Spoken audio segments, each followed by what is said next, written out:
ये गिरनार क्षेत्र है हमारा, जो गिरनार को पर्वतों का पितामह भी कहा जाता है, हिमालय का परदादा है।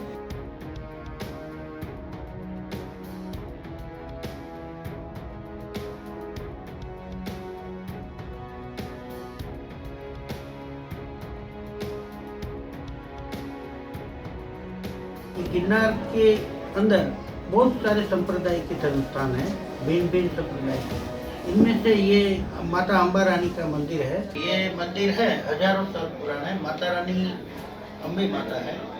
माता रानी जो पूरे भारत वर्ष में 52 शक्तिपीठों में से ये एक है।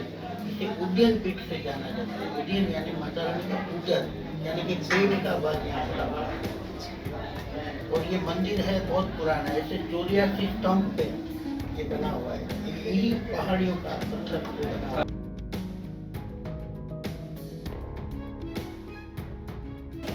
और ये गिरनार पर्वत के ऊपर 5000 सीढ़ियां चढ़ के ये मंदिर आता है, माता रानी अम्बे माता का।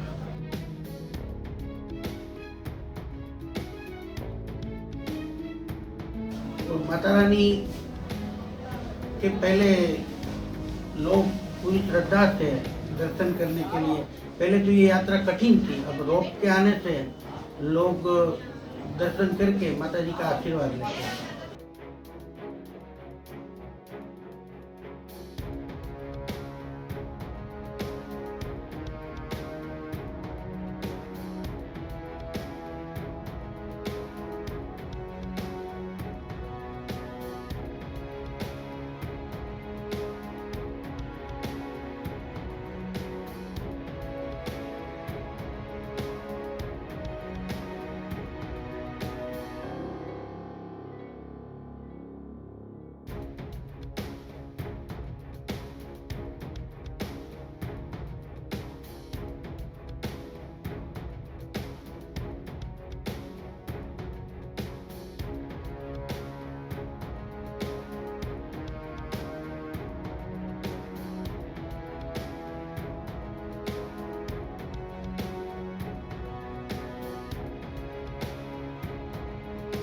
ये माता रानी के मंदिर में सुबह 7:30 बजे आरती होती है, दोपहर को 12 बजे भोग लगता है और शाम को 7:30 बजे फिर आरती साई आरती।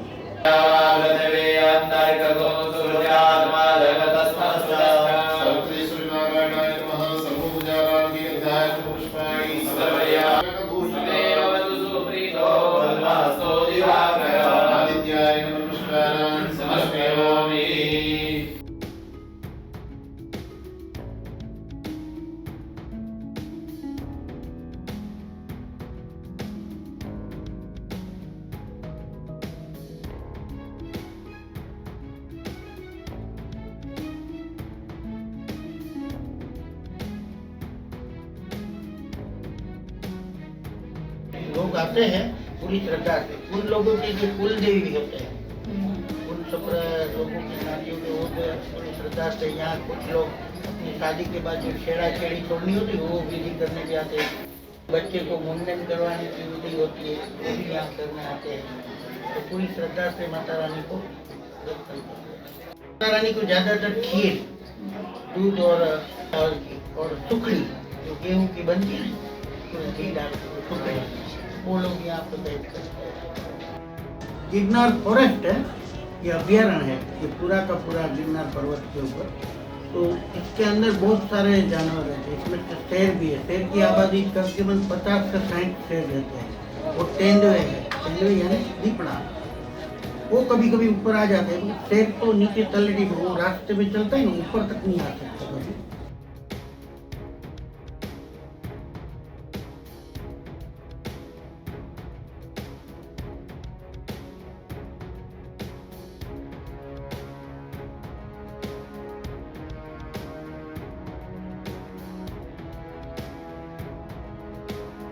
ये माता रानी का जैसे पूरे भारतवर्ष में 52 शक्तिपीठ है ना, उनमें से ये उद्यन पीठ से जाना जाता है।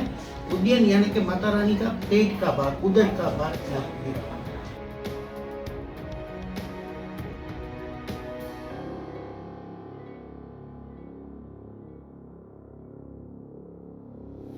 यहाँ के हमारे 2 महंत की परंपरा है। एक हमारे मोटा पीर बाबा तनसुख गिरी जी महाराज और नाना पीर बाबा गणपत गिरी जी महाराज, ये बरसों से चली आ रही है परंपरा। ये हमारे गुरु जी यहाँ के दो महंत रहते हैं।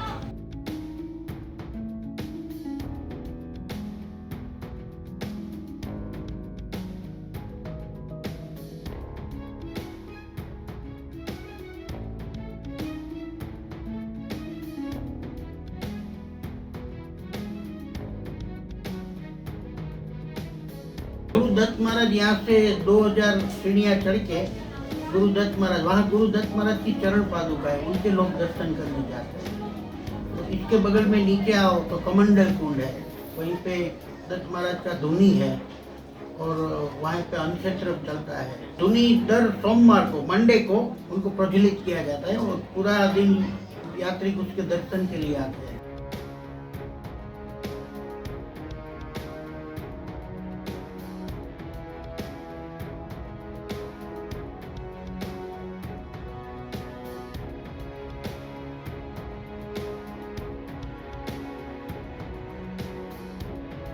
दत्त महाराज यहाँ स्वयं यहाँ उसने अनुष्ठान किया था, उसने साधना की थी। छोटी सी जगह है, तो शिखर बंद यहाँ से दिखता है, वहाँ पर उनकी चरण पादुका, उनकी लोग पूजा और उसके दर्शन के लिए आते हैं।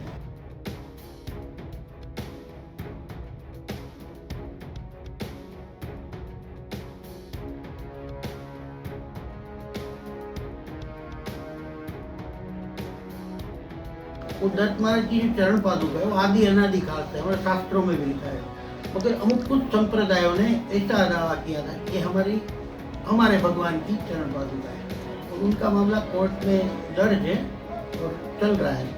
उसके हिसाब से प्रशासन को यहाँ कोई घर्षण के कैसा न हो किसी संप्रदाय के बीच में, उनके व्यवस्था के बाद उन्होंने वहाँ पे थोड़ा बंदोबस्त रख दिया है।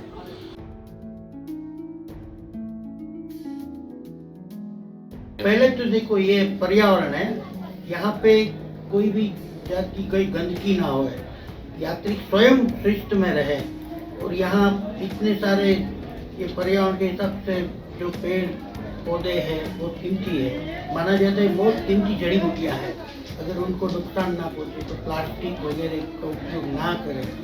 वैसे हमारे इन यात्री को ये संदेश पूरे भाव से आए, ये धार्मिक स्थल है, कोई पर्यटन स्थल नहीं है। जब रोप नहीं था तो लोग सीढ़ियों से आना गिरनार की यात्रा कठिन मानी जाती।